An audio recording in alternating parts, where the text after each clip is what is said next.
8 previews en un jour. 8 previews en un jour. Donc 8 séries de playoffs, donc 8 previews. Et comme la NBA est extrêmement clémente, elle nous a laissé une journée. Merci les gars. C'est cool. Installation, Ouais. tout de suite, on enchaîne. Ceux qui n'ont pas regardé, il y a déjà eu des previews de sortie. Ouais. Ceux qui s'installent, attendez tout de suite. On va tout faire. Alex vient de le dire. On rappelle juste les sections, comme d'habitude, comme ça après on attaque dans le vif. Alec. Ce qui s'est passé sur la régulière, la tendance, la dynamique dans laquelle l'équipe arrive. Jusqu'en play-off. Voilà. Exactement. Ensuite, après, on va faire un petit point tactico-technique. Exactement. Les petits axes de la série qu'on va surveiller avec notre microscope. Les joueurs à surveiller. Là, il y a tous les gars de Milwaukee et de Boston. Ils sont là, ils sont chauds. Et puis à la fin, on fait péter le petit prono. Le petit prono, exactement. Où là aussi, on vous attend à fond sur les pronostics. Boston, Milwaukee. Ils sont chauds là. Fans de Boston et de Milwaukee, évidemment. Ils sont chauds. Série intrigante. Oui. Série plein de bizarre. raisons. Déjà sur la régulière, ça a fait 2-2. Ça a fait 2-2. Ça a fait 2-2, alors que les régulières des deux équipes n'ont juste rien à voir. Il n'y a rien à voir. On part quand même de Boston. Je commence avec Boston et tu t'occupes de Milwaukee. Vas-y, Boston, inutile de le rappeler, mais raconte-le quand même.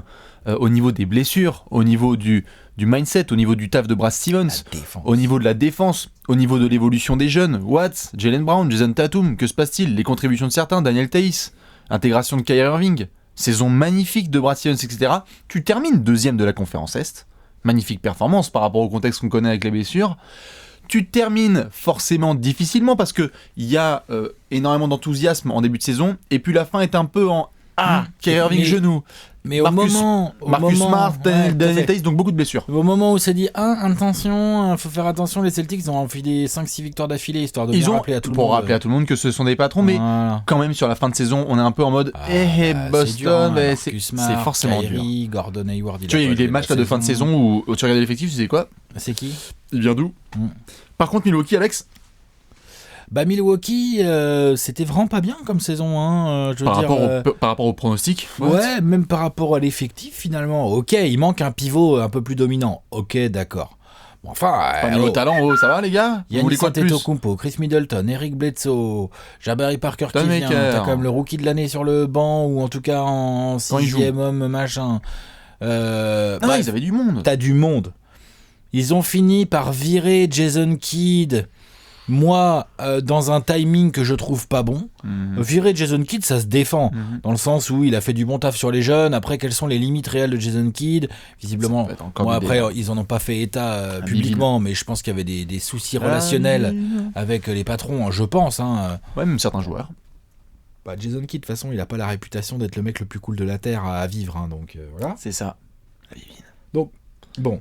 Un peu compliqué. La saison des Bucks, c'est vraiment comme ça. Ouais, en dents de scie. Des moments très bien. Évidemment, Giannis Antetokounmpo fait une saison de calibre MVP. Et d'ailleurs, il a que 23 ans, donc voilà. Attention. Voilà. Mais effectivement, je peux pas dire. En fait, je peux pas dire si les Bucks ils arrivent en playoff, genre en bien, pas bien, ou s'ils arrivent bien. Je sais pas. Je peux t'y répondre. En tout cas, moi, c'est mon avis perso. J'en sais rien, en fait. Tu perds contre les Nets à domicile alors que t'as full équipe? Non. Oui, désolé, j'aime bien Brooklyn, mais non. Non, mais il y a des matchs comme ça où non, tu vois. Il y a des matchs où ils ont vraiment chié les Bucks. Ah oui, non, mais il y en a peut-être. Et ils ont chié à fond. Genre le nombre de free throws on a fait. Mais les Bucks, ça va pas trop la fin de saison. On a même, je crois, fait une fois limite. L'alcool est à cause de la modération, sauf si on joue pour les Bucks. Peut-être pas non plus. Mais on a été vraiment, on les a mis dans les équipes scaphandres un peu. C'était pas top. Donc deux dynamiques assez... Des dynamiques très différentes. Il n'y a aucune continuité côté Bucks. On en trouve zéro. Alors par contre, chez les Celtics, on en trouve. Ouais, tu sais à quoi t'attendre le soir. Tu sais à quoi t'attendre. Il y a un côté un peu schizo avec les Bucks. Tu sais pas qui arrive le soir. Ce qui nous amène gentiment à l'aspect tactico-technique de cette série. Tout à fait, on va y venir. Je mets juste un tout petit dernier point. C'est l'opposition de style. On est vraiment sur deux équipes qui jouent totalement différents. Ça va peut-être mener à ça notamment. Ouais. Mais c'est vrai que pour le coup, on a un gros collectif. C'est-à-dire qu'il y a un côté vraiment où tu le vois, Milwaukee, tu regardes l'effectif, tu viens d'en parler, il y a beaucoup plus de talent. Par contre, tu peux beaucoup plus de talent étant donné tous les blessés qu'il y a côté tout à fait. Mais là, tu regardes les match-ups. Tout à fait. Mais là, tu regardes les match-ups, tu te dis bon, Boston pour qu'ils gagnent, on connaît la formule, grosse défense, ça joue collectif, partage de ballon et puis c'est d'arriver sur 48 minutes. Ouais. Milwaukee, t'espères une grosse perf, t'es là, j'espère que machin va scorer. Donc vraiment deux équipes avec des styles et des approches de jeu totalement différentes. Ouais. Et donc ça nous mène en effet à notre point tactico-technique. Ouais. Qu'est-ce que vous avez pris, Alex? Qu'est-ce que tu as pris comme focus sur cette série? Un élément où tu te dis ça, je vais vraiment le regarder tous les soirs, tous les matchs. 2 angles défensifs pour les Celtics qui font un seul point tactico-technique sur la défense des Celtics. Je suis très impatient de voir ce que Brad Stevens va mijoter défensivement pour les Bucks. Pour moi, il y a 2 axes évidents. Le premier, c'est contenir au mieux Giannis, quoi. Alors, les Jalen Brown, les Marcus Morris, tout ça, ils vont devoir s'y coller en 1 contre 1. Et après, tu vas devoir aider au maximum pour lui refuser le plus que tu peux l'accès au cercle. C'est l'idée, quand tu joues Giannis. Et ça va dans la lignée de dire, de toute façon, d'une manière générale, les Bucks, tu leur refuses l'accès au cercle. Les Bledsoe, les Jabari Parker, les Giannis Antetokounmpo et tout, le plus possible, tu veux qu'ils shootent dans le périmètre. T'as pas envie que ça aille sous ton cercle. Non, c'est sûr. Voilà. Donc, ça va être vraiment l'aspect que je vais regarder. C'est jusqu'à quel point les Celtics, je sais que Stevens et son staff, ils ont déchiffré ça. Je veux dire, si moi je suis capable de le voir, je pense que Brad Stevens, il l'a vu. Tu vois. Il l'a vu depuis 2 semaines. Voilà. Depuis même, voilà. Donc, ça, c'est sûr. Maintenant, jusqu'à quel point ils vont réussir à le faire sans Marcus Smart, qui est quand même un aspect très important pour tenir des Bledsoe ou des gars comme ça. Ouais, bien sûr, bien sûr. Non, il va falloir responsabiliser les nouveaux qui sont peut-être habitués. Il va falloir responsabiliser du nouveau, du jeune. Ouais. Il va falloir que Al Horford il soit genre en mode parfait. On l'a vu des fois sur Giannis. On l'a vu parfois en défense sur Giannis. Il est capable. On a vu plusieurs mecs sur Giannis, dont Horford. Tout à fait. Donc, la défense des Celtics, contenir Giannis, obliger les Bucks à shooter à 3 points. Très bien. C'est l'angle vraiment hyper important pour moi. C'est ce qui te permettra à Boston de passer. Ouais. En tout cas, c'est un angle que je vais regarder, je vais voir jusqu'à quel point ils peuvent le faire les Celtics, quoi. Ok. Très bien. Eh bien écoute, ça tombe bien que tu parles de défense parce que moi aussi j'ai la défense. Côté Bucks, parce que là pour le coup, on s'y attend à la défense de Boston. On s'y attend, je veux dire, tu regardes Boston jouer tous les soirs, tu sais que ça va défendre bien. Donc tu t'attends à ça et tu t'attends à du partage de balles en attaque. Milwaukee, ils ont tellement de talent en attaque, si ils défendent un minimum, ça peut très vite basculer en leur faveur cette série. Oui. C'est-à-dire que les options offensives, ça partage, etc., mais c'est de l'exécution beaucoup à Boston. Vrai, ce que tu dis. Si tu essayes défensivement de faire en sorte de forcer certains, les Terry Rozier, les Al Horford, les Jalen Brown, de devoir prendre des décisions un petit peu, tu vois, dans le money time, etc., non pas que je dise qu'ils sont pas capables, mais putain, on se fout à chaque fois de la gueule des Wolves en disant le potentiel athlétique. Bledsoe, Giannis, Middleton en défense, merde. Mais là, tu demandes aux Bucks d'avoir de la rigueur, en fait.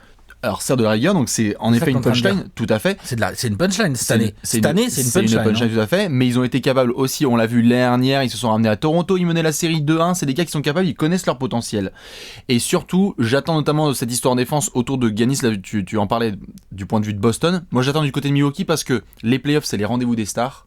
C'est eux ils ont le meilleur joueur de la série. Donc là, il faut que vraiment lui, il soit un level au-dessus de tout le monde, mais sans discussion possible. Donc j'attends beaucoup. Milwaukee en défense. Ils ont tout ce qu'il faut athlétiquement et ça va beaucoup exécuter, donc il faudra être en effet rigoureux. S'ils ne sont pas rigoureux, attention à la série, ça pourrait être très vite. Exactement. On enchaîne ? On enchaîne. Je crois qu'on va devoir passer un petit peu sur du joueur à surveiller. Un joueur à surveiller, Alex ? Ouais. Qui vous allez surveiller absolument sur cette série ? Un joueur sur lequel vous allez mettre un petit peu votre regard, votre main à la popoche ? Tu l'as ? Monsieur Le Grec. Monsieur Giannis ? T'en parlais à l'instant. Eh oui. C'est le rendez-vous des grands. T'en parlais. Non seulement ça, mais en plus, pas de Kyrie Irving, pas de Gordon Hayward. J'aime beaucoup Al Horford, mais le meilleur joueur de cette série, c'est Giannis Antetokounmpo. Et voilà quoi. Le second, il est vraiment il y a de l'écart, beaucoup. Donc, Giannis Antetokounmpo, déjà lui, d'un point de vue individuel, sa ligne de stats, elle doit être sale. Il doit dominer tous les vis-à-vis qu'on va lui fournir. Et il doit trouver des solutions quand la défense de Boston va essayer d'adapter parce qu'elle est maligne. Elle est intelligente. Il doit dominer. Ouais. Et ensuite, autre point, il doit faire ça. Et en plus, il doit commencer, même s'il est encore très jeune. Il y a un tout petit truc, enfin, c'est pas si petit, mais c'est un truc qui m'a saoulé chez Giannis cette année. C'est arrête de choisir tes matchs. Fais-moi une vraie série là. Enchaîne-moi 4, 5, 6, 7 matchs d'affilée. Leadership. Monte ton leadership. Tire l'équipe vers le haut. Ouais. C'est toi. Alors oui, il a encore que 23 piges, attention. Mais il n'est pas trop tard. Il n'est pas trop tôt non plus. Il n'est pas trop tôt. Et surtout, je suis sûr qu'il en a le mental, les capacités, tout ce qu'on veut, tout ça, machin. Ouais. Donc oui, non, Giannis Antetokounmpo, clairement, je ne veux pas être le seul d'ailleurs. Évidemment que je vais le regarder de très très près. Ouais, ça dépend, comme le dit Alex, ça te va au-delà des stats. Là, c'est vraiment dans l'approche. Dans l'approche. Dans l'approche globale, il faut en effet totalement voir un Giannis qui assume son statut, tout à fait. Eh bien, écoute, en face, monsieur Jaylen Brown. Je pars sur lui. Pour plusieurs raisons. On l'a parlé, évidemment, il y a des absents, il y a du scoring. Qui va aller essayer de scorer ? Alors, on peut compter sur du Terry Rozier. on peut compter sur les gars, etc. Sur Jason Tatum aussi, qui va être très surveillé évidemment par la défense de Milwaukee et par les fans de Boston. Mais Jaylen Brown, en fait, on vient de le voir notamment, il a été capable de faire des gros matchs là, dans cette espèce de moule un petit peu où Boston n'a pas trop de joueurs. On l'a vu clutch à Utah, on l'a déjà vu mettre la trentaine là, un petit peu récemment sur la fin de saison. Alors c'est la régulière, mais justement, là tu rentres en playoff. Je veux dire, si t'es le scouting report des Bucks, on parlait de défense, qui t'essaye de museler un petit peu, c'est notamment du Jaylen Brown. Et ben il faut essayer de voir là si balle en main t'es capable de passer au level up. Je veux dire, Jaylen Brown, il fait partie du turfu de Boston, du présent et du futur. Bah j'espère, on verra ce que Danny Ainge en fait. Hein. Quand il faudra faire un contrat, on va voir. Hein. Tout à fait. Attention, mais... voilà. Attention. C'est le futur avec Danny Ainge. Si tu veux avoir 3 pics de draft, hein. On sait jamais. 3 mois. Non, tout à fait. Mais dans tous les cas, Jaylen, je l'attends beaucoup parce que il fait une superbe saison, vraiment assez sous-estimé, je trouve. Et en fait, ça m'étonnerait pas que des fois il ait lui aussi des minutes sur des gros ailiers de Milwaukee, si tu vois ce que je veux dire, parce qu'il a les qualités athlétiques. Bien sûr. Et vraiment au niveau du scoring, si Jaylen Brown fait une saison, tu vois, une série, pardon. Terry Rozier peut être average et j'aurais pas de problème. Alors Ford peut être dans ses moyennes. C'est foutu la gueule dernière de lui contre Chicago avant qu'il se reprenne. Ça me dérangera pas. Marcus Morris, etc. C'est pas un problème. Si Jaylen Brown est vraiment moyen, je crois que ça peut vraiment très mal se passer pour Boston. Il va devoir step up et faire du scoring, comme peut-être on ne s'y attend pas, mais je crois qu'il est capable franchement de taper la vingtaine de points de moyenne, et il faudra, je crois, sur cette série, qu'il tape les 20 points de moyenne, Jaylen Brown. Vu qu'il n'y a pas Kyrie, ouais. Vu qu'il n'y a pas Kyrie, vu qu'il n'y a pas Marcus Smart, etc. Hayward. Donc Hayward et Marcus Smart au scoring. Non, c'est sûr, mais lol. Mais il y a des petits points à les grappiller à droite à gauche et on verra ce que ça va donner. Marcus Smart au scoring, s'il te plaît. Allez. Dans tous les cas, voilà, Giannis pour Bibi, pour Alex, et Monsieur Jaylen Brown pour Bibi. Pronostic time ? Ouais. Ton pronostic, Alex. C'est l'heure de votre pronostic un petit peu. Balancez-le pendant que Alex prépare un petit peu son speech. Qui va passer en demi-finale ? Avant toute chose, j'aimerais dire que effectivement c'est une série. Même si Kyrie Irving, si je suis frustré parce que pas de Kyrie Irving, et puis on est frustré depuis le début de saison parce que pas de Gordon Hayward. Malgré ça, c'est une série que j'attends avec une certaine impatience. Parce que vraiment, les Celtics sont partis. C'est peut-être l'équipe qui m'a le plus bluffé. Il y en a d'autres. Il y a le Jazz, tout ça, on va en parler. Mais les Celtics, franchement, ils sont bluffants, quoi. Ouais. Brad Stevens, c'est complètement incroyable, évidemment, dans ses choix, les systèmes qu'il décide. Mais les joueurs, quoi. La discipline de Marcus Morris. Bon, il a eu des blessures et tout, mais tu vois, j'attends tout ça. J'attends de voir ce que Jason Tatum, qui est rookie, qui a un potentiel incroyable, peut donner en play-off et tout. Et en face, j'attends avec impatience de voir, vas-y Middleton, c'est bien le 25-5 en régulière. Est-ce que tu peux faire 25-5 contre... Tu vois, et après, j'attends la match-up globale entre ces deux teams qui sont un peu foutus de la même manière. C'est-à-dire que tu as des ailiers un peu interchangeables. Ça switch sur tout, les Bucks. Franchement, les Celtics, ça switch sur tout, ou presque. De Jaylen Brown à Tatum, en passant par Marcus Morris et Al Horford. Non, c'est clair. Ils peuvent presque tous passer sur Giannis ou Middleton ou Jabari ou ce que tu veux. Et donc, du coup, je suis assez impatient de voir ça parce qu'il y a beaucoup Il y a beaucoup de choses à regarder en fait. Teaser sur le pronostic un peu. Il y a beaucoup de choses à regarder. Et du coup, je vois pas comment cette série pourrait pas être serrée. Donc, je vais mettre les Celtics vainqueurs. En combien ? En 7. 4-3.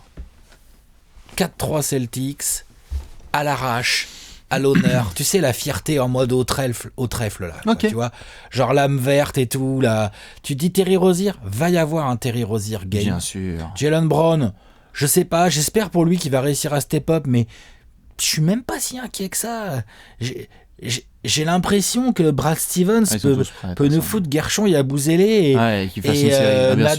Nader et que ça va faire des séries et tout, et ça va rentrer les tirs et tout ça. Tu vois ce que je veux dire? Donc, j'ai l'impression que c'est possible. J'ai l'impression que Brad Stevens, c'est même pas qu'il va out-coacher Joe Prunty, c'est que ça va être d'une violence inouïe. Ça va être interdit au moins de 18. Après, effectivement, les Bucks, c'est pour ça que je mets 4-3. Les meilleurs joueurs, genre on dit le meilleur joueur, moi je pense que les 3 meilleurs joueurs ils jouent chez les Bucks de la série, quand on enlève Kyrie et Gordon Hayward. Sincèrement. Allez. Alors Ford, il tripote, mais Middleton et Bledsoe font quand même des belles saisons. 4-3 Boston. 4-3 Boston, à l'arrache, au collectif, au mental, avec un finish de malade au TD Garden, là, le petit Game 7 qui va bien, l'ambiance de feu et tout. Okay. Ça, je le sens bien, cette affaire. Magnifique pronostic. Ouais. Il y aura 7 matchs.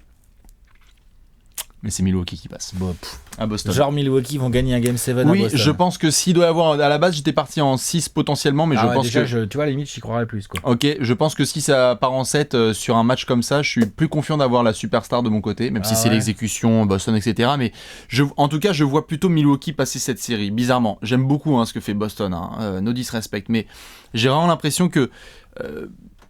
Giannis, tu viens d'en parler, l'espèce de step-up. Je crois qu'on va voir en fait la première vraie grosse série de Giannis, genre what the fuck. Parce que il n'a pas été non plus, tu vois, ouf contre Toronto dernière. Il y a 2 ans, il était pas top contre Chicago, il était encore jeune. Tu vois, s'il fait une série comme ça, j'aime bien la défense de Boston, mais je crois qu'on va avoir un Giannis, genre. Après, il a des petits pépins physiques, mais je crois qu'il y a juste trop de potentiel de feu. Et ça peut, par contre, dans le script, ça peut partir dans tous les sens. Genre.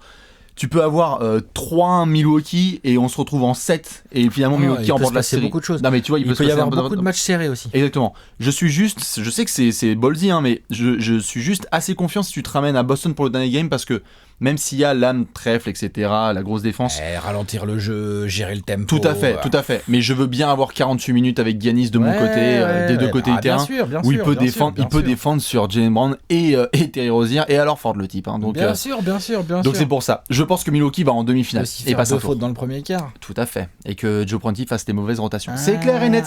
Donc en plus, je donne 3 matchs, notamment par Brad Stevens. Rien qu'à lui, il prend 3 matchs sur cette série. Parce que la match-up est absolument hardcore. 4-3, 4-3. Boston pour Alex, Milwaukee pour Bibi, c'est bien. Je crois qu'Alex, on doit décider tout ça. Il faut trancher tout ça. Ouais. Bullet time ? Allez, c'est parti. Bullet time.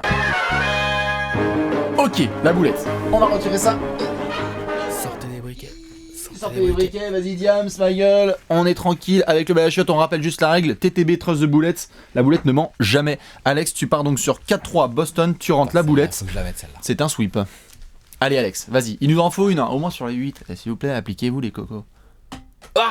Dis donc, je la voyais dedans. J'ai oublié de faire le follow through en fait. Follow through. On va essayer de s'appliquer un petit peu. Elle a gagné ça. Oh dommage. On y était presque. Petite gamelle. Je suis quand même confiant. Il va y avoir un sweep. Donc il y aura un sweep. Mais choisissez qui vous voulez. D'ailleurs les gens qui n'aiment pas la couleur verte, évitez cette série. Parce que là, cette série n'est pas pour vous. Ouais, c'est bio. Donc voilà un petit peu pour cette série entre nos amis les Celtics et les Bucks. Donc évidemment, balancez tous vos pronostics. On se retrouve dans les commentaires. Nous on enchaîne avec 8 prévus en un jour. Let's go. Ciao.